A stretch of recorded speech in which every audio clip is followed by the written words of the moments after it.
जी अस्सलाम वालेकुम। नया पाकिस्तान हाउसिंग स्कीम के बारे में तो आपने सुना होगा, लेकिन गवर्नमेंट ने रिसेंटली स्टार्ट किया है नया पाकिस्तान हाउसिंग स्कीम लोन। तो ये जो लोन है वो सब्सिडाइज्ड लोन होगा, बल्कि है मिलना शुरू हो चुका है लोगों को। और सब्सिडाइज्ड लोन है, यानी कि गवर्नमेंट भी इसमें जो है वो आपकी हेल्प करेगी। तो आपको काफ़ी ज़्यादा फैसिलिटीज़ होंगी इस लोन को पे करने में। तो ये वाहिद लोन है पाकिस्तान का जिसके ऊपर जो इंटरेस्ट रेट है वो जस्ट 5% है, यानी कि 5% से ये इंटरेस्ट रेट जो है वो स्टार्ट होता है। और बाकी अगर कोई किसी किस्म का लोन पाकिस्तान में अगर आप किसी बैंक के थ्रू लेते हैं, किसी कंपनी के थ्रू लेते हैं, तो वो 16 से 17% तक चला जाता है वो लोन, उसके ऊपर जो इंटरेस्ट रेट होता है। और जो फिर जो रीपे करना होता है वो बहुत ही टफ़ हो जाता है। तो 5% का मतलब क्या है कि अगर आपने 1 लाख लोन लिया है मिसाल के तौर पर, तो सालाना आपने उसके ऊपर 5,000 रुपये जो है वो सूद पे करना है। और 17% का मतलब ये है कि अगर आपने 1 लाख रुपया लोन लिया है तो सालाना आपने जो है उसके ऊपर 17,000 रुपये लोन इंटरेस्ट या सूद पे करना है।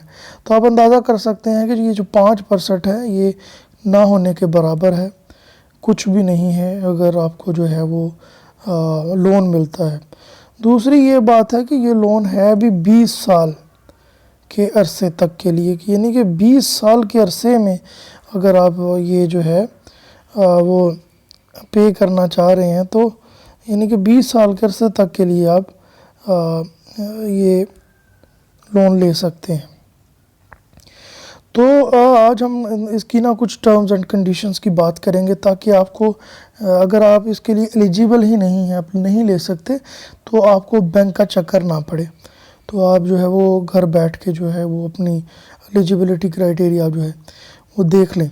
तो सबसे पहले तो ये एक इस्लामिक बैंकिंग का असूल है, उसको मद्देनज़र रखते हुए इस चीज़ को शुरू किया गया है। तो इसमें अगर कोई लोग जैसे कि इस्लाम में जो है वो इंटरेस्ट को, सूद को हराम करार दिया गया है, तो उस लिहाज से भी ये पाक चीज़ है, उसको आप अवेल कर सकते हैं। इसको इस्लामिक जो मुदारबा और मुशारका का जो असूल है उसको मद्देनज़र रखते हुए तश्कील दिया गया है। तो सारे बैंक्स जो हैं उसको परफॉर्म कर रहे हैं। ये है गवर्नमेंट का वैसे जो है प्रोजेक्ट, बट गवर्नमेंट ने जो है वो दूसरे बैंक ऑफ पंजाब और नेशनल बैंक को इसलिए ये उनको भी दिया है, लेकिन बाकी जो कमर्शियल बैंक्स हैं उनको भी इंक्लूड किया है, because it's going to be very big. तो इसलिए इसको हैंडल करना जो है वो किसी एक बैंक की जो है वो पॉसिबल नहीं होगा। तो सबसे पहले जो मिज़ान बैंक है उसने ये कर्ज़ा देना जो है वो स्टार्ट किया है। तो हम मिज़ान बैंक की जो उनका ब्रोशर है उसके ऊपर से ही हम आपको समझाएंगे, लेकिन ये गवर्नमेंट की पॉलिसी है, इसलिए किसी भी आप बैंक में चले जाएं जहाँ पे इस्लामिक बैंकिंग होती है, इस्लामिक जो ब्रांचेस हैं, तो वहाँ पे ये आप जो लोन है वो ले सकते हैं। तो इसकी ये सबसे लो कॉस्ट हाउस फाइनेंसिंग है जो कि गवर्नमेंट ने शुरू की है।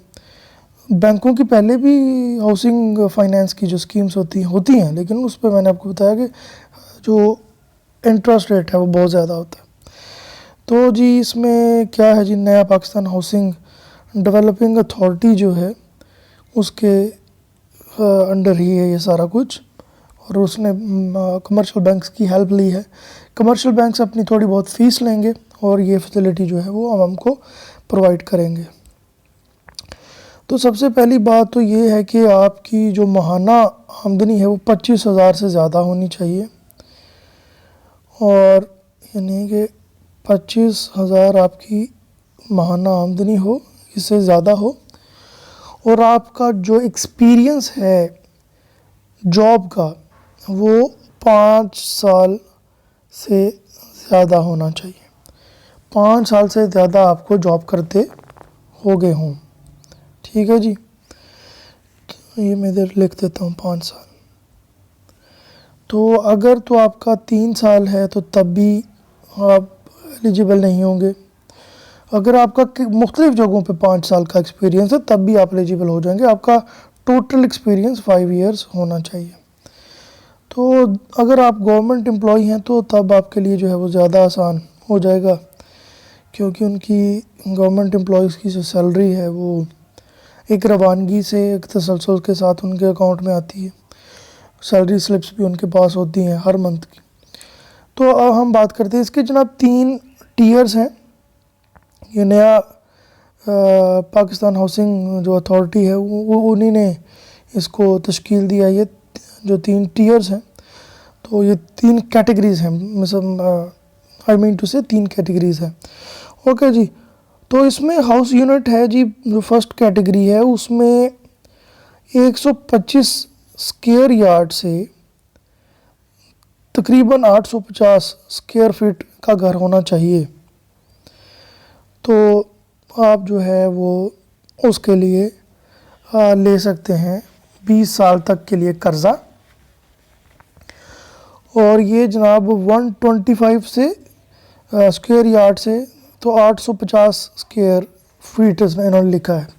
तो ये बहुत ही छोटा घर होगा और ये 5 मरला तक के लिए होना चाहिए, ओनली 5 मरला।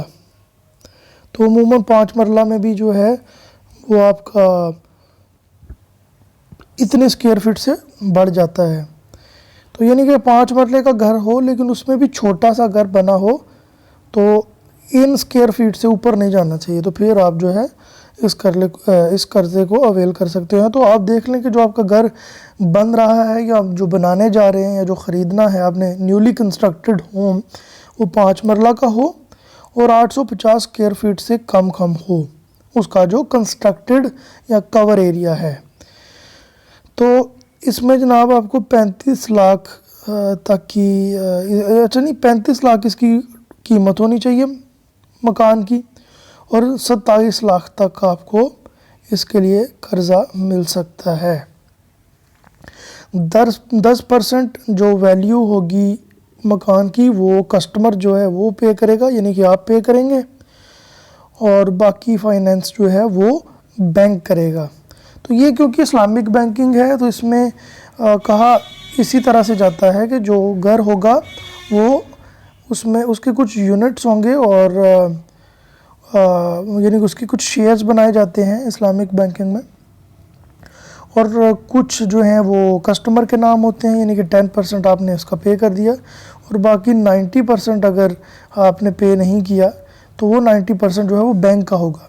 और आप महीने का किराया देंगे बैंक को, यानी कि सूद नहीं होगा, महीने का किराया देंगे, और जो आप किराया देते जाएंगे तो वो यूनिट्स आपके होते जाएंगे और आपकी जो शेयर है मकान में वो बढ़ता जाएगा, और एक वक्त आएगा जो है सारा का सारा मकान जो है वो आपका हो जाएगा।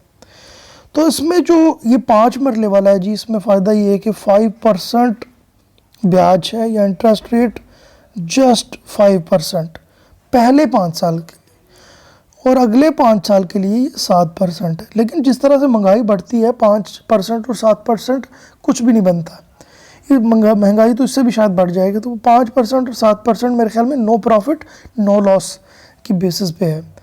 फिर जनाब अगर 10 साल से बढ़ जाता है आपका, 10 साल से अगर आपका कर्ज़ा जो है वो मतलब और लेट हो जाता है, आप 10 साल के लिए नहीं लेते, आप 20 साल के लिए लेते हो, तो जो अगले 10 साल के लिए होगा तो उसमें कायबोर जो है वो भी 2.5% लगेगा। कायबोर जो है वो होता है जी Karachi inter bank offered rate, तो ये जो इंटरेस्ट रेट है वो भी फिर इसमें शामिल हो जाएगा। तो कोशिश करें कि अगर 5 साल के लिए आप कर्ज़ा ले रहे हैं तो वेल एंड गुड, 10 साल के लिए ले लें, लेकिन 10 साल से ऊपर ना ही जाएं तो बेहतर है। फिर जो रेट्स हैं वो बढ़ जाएंगे, वो फिर कमर्शियल जो रेट्स हैं 16-17% वाले वो हो जाएंगे, क्योंकि फिर कायबोर जो है वो 2.5% भी यानी कि एप्लीकेबल हो जाएगा। अब आते हैं जनाब हम टीयर 2 की जानिब पे। टीयर 2 में कैटेगरी 2 यानी कि उसमें जनाब 5 मरला का घर हो लेकिन जो इसका क्या उसे कहते हैं कवर्ड एरिया है, इट्स 850 स्क्वायर फीट, वही लिखा है इसमें square with covered area of up to 850 square feet. तो उतना ही स्क्वायर फीट है इसमें भी, लेकिन इसमें आपको जो मैक्सिमम फाइनेंसिंग हो सकती है, अच्छा इसमें कीमत 35 लाख और 30 लाख तक की जो है आपको बैंक फाइनेंस कर सकता है और 10% आपने पे करना है। इसमें भी वही शराइत हैं कि पहले 5 साल के लिए जस्ट 5% इंटरेस्ट रेट, यानी कि 1 लाख के पीछे आपको सिर्फ 5,000 सालाना पे करना पड़ेगा, और 7% अगले 5 साल के लिए, यानी कि जब आप 6वां 7वां 8वां 9वां 10वां साल आपको हो जाता है, और फिर उससे अगले सालों के लिए वो उसी तरह से जो है वो फिर 10% और कायबोर जो है सॉरी फिर उसके ऊपर 4% जो है वो, इसमें कायबोर की भी जो कीमत है वो 4% जो है वो होगी। ओके जी, आगे जो क्वेश्चन नंबर नहीं, इसमें जो अगला कैटेगरी है टियर नंबर 3, उसमें जनाब 125 स्क्वायर यार्ड से 250 स्क्वायर यार्ड्स या 10 मरला का जो घर होगा with covered area from more than 850 square feet to 1100 square feets 1100 square feets.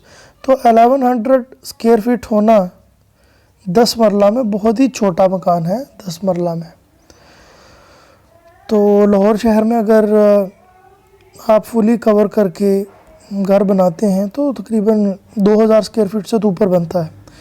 तो ये 1100 स्क्वायर फुट जो है बहुत ही छोटा घर।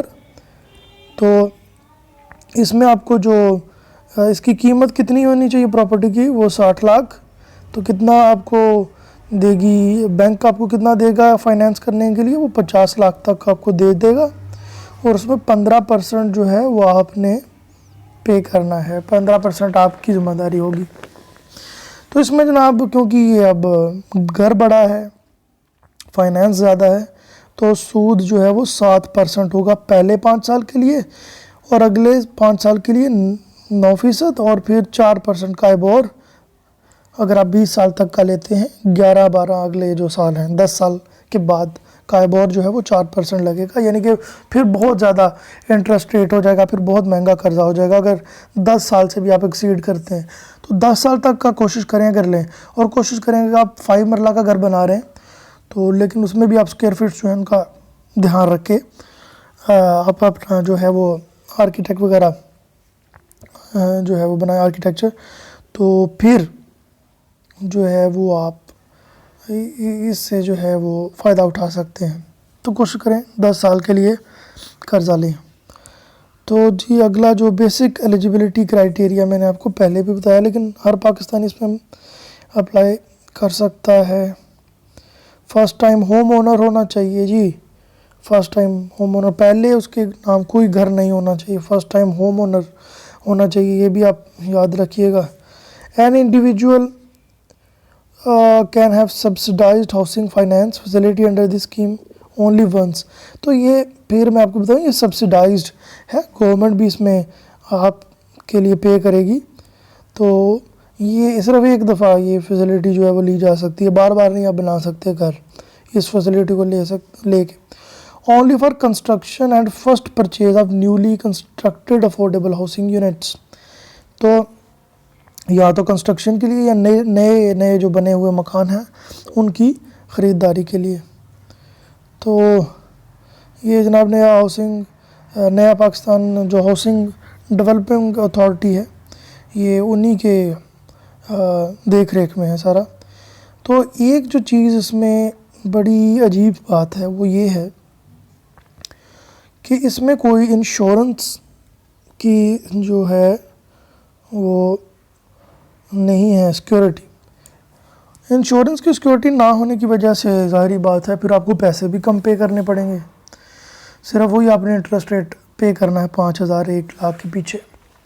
तो जहाँ पे इंश्योरेंस कंपनी मिसाल के तौर पर बाकी जो अगर गाड़ी भी लेते हैं तो उसके ऊपर इंश्योरेंस कंपनी का भी आपने पे करना होता है, यानी कि अगर आपकी डेथ हो जाती है तो इंश्योरेंस कंपनी आपकी इंस्टॉलमेंट्स जो है वो पूरी करेगी। तो यहाँ पे इंश्योरेंस कोई नहीं है। तो ये भी एक क्वेश्चन मार्क है कि अगर कोई बंदा मर जाता है तो उसकी डेथ के बाद जो इंस्टॉलमेंट्स है वो कौन पे करेगा, ये क्लियर नहीं है। तो सारी पता गवर्नमेंट पे करेगी, तो ये गवर्नमेंट पे बहुत बड़ा बोझ हो सकता है। तो इसमें 4 से 5 पार्टनर्स भी कर्ज़ा ले सकते हैं, मियाँ बीवी दोनों भी इसमें एक साथ शामिल हो सकते हैं। तो 4 मैक्सिमम 4 लोग इसमें बहन भाई शामिल हो सकते हैं। तो इसमें भी है कि अगर मियाँ बीवी की तलाक हो जाए तो उसकी भी इंश्योरेंस कोई नहीं है, कौन पे करेगा उसके बाद में। तो ये कुछ ग्रे एरियाज़ भी हैं, इनको भी देखना चाहिए गवर्नमेंट को। ओके जी, तो ये आगे कुछ बैंक चार्जेस भी हैं जी। 8,000 सैलरीड से प्रोसेसिंग चार्जेस हैं। एफ ऑन प्रोसेसिंग चार्जेस जो है फेडरल एक्साइज ड्यूटी है मेरे ख्याल में, तो वो ये 1280 रुपये ये हैं। लीगल रिपोर्ट चार्जेस हैं, प्रॉपर्टी वैल्यूएशन चार्जेस हैं, ये सारे इनकम एस्टिमेशन चार्जेस, ये सारे जनाब ये बैंक का प्रॉफिट है, वो बैंक आपसे फ़ीस लेगा, प्रोजेक्ट में उसका कोई नहीं है इसमें। तो 20 साल तक के अरसे के लिए ये जो है वो आप पे कर सकते हैं। तो आज के लिए इतना ही जी, अगली वीडियो तक के लिए इजाज़त। तो अपना ख्याल रखिएगा, अल्लाह हाफिज़।